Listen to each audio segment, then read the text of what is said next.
مستوى التعليمي باك معامل فورماسيون تكنيسيان معناها طاقم ميكانيك وكهرباء سيارات. المجتمع المدني معناها هذا اللي عايش فيه معناها خلاني نشق ما فيه معناها صعيبه شوي. الاوضاع الاجتماعيه صعبه، المعيشه صعبه، كل شيء صعب. على اساس شنو لقيت اسهل طريق انه الواحد يهرب من الواقع نتاعو. عن طريق شنو هو؟ عن طريق مثلا ما تعرف بالضبط.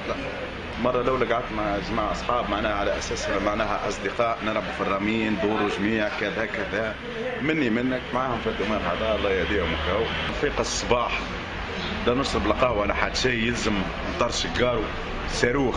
هذا كلها مع حكاية العشرة هكاك. اش نعملوا؟ نمشوا بالتليفونات ننسقوا مع أصحابنا نقابلوا في مكان معين مثلا ونبرمجوا كاش نخرجوا الكميه اللي عندنا معناها ولا كيفاش نستهلكوا نبرجوا القعده. ثم عباد اقسم لك بالله تو الفلوس يلا لاباس عليهم يخسر ال 5000 هذيك باش يعطيها للمزمر الاساسي. شفت المجتمع وين؟ شفت القهر وين؟ 5000 ولا 10000 يخسرها شيخه في مخه ما يخسرهاش واحد مزمر ولا يعطيها الجامعه يبني بها جامع. وصلت معناها هذا نعمل في البراكاج نوصل الجماعه ظن بعد ما نعملوا كيف نمشوا نشدوا الكياس ظن براكوا في العباد. مرة ما شدينا الطفله لا معناها سبحان ربي الواحد مشوا في المخ وعملنا فيها ما تعمل معناها ما عادش نخاف منها معناها عادي عندي كيما الحبس فهمت ولا لا؟ كيما الحبس كيما الدار ما ثمش حد شيء. بالعكس تلقى في الحبس معناها ما تاكل وتشرب من غير لا تصرف لحد شيء. البرة تلقاها كيرز عليك. هذا كله المجتمع هو السبب في الشيء هذا.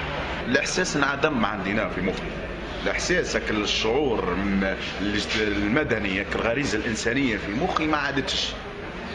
يلزمني ندبر عباد جديده ناس جديده تستهلك الشيء هذاك هو القوت نتاعي في الشيء هذاك. تجيب ناكل به جدي نقول لهم ما تقولوش لهم يقول لهم قولوا راه مشى يخدم في بلاصه فلانيه مشى لتونس يخدم في المرمى. ما نحبش امي تبكي وما نحبهاش. الوحيده اللي هي القريبه لي انا اكثر من بابا. توصل معناها لدرجه انك من قوه القمع تلقى الاخت مثلا حاشاك تعمل في حوايج غريبه.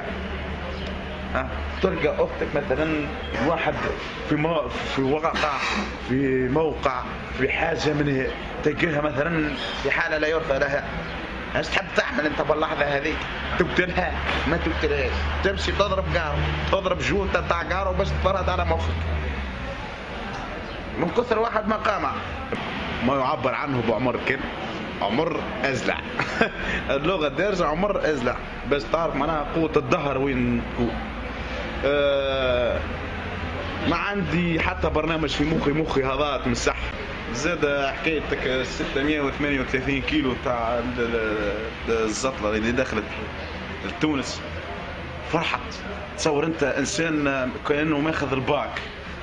انسان فرحان باخذ الباك. انا فرحان على اساس داخل كميه كبيره تاع زطله. تعيشني في الاوهام معناها على مده 10 سنين اخرى.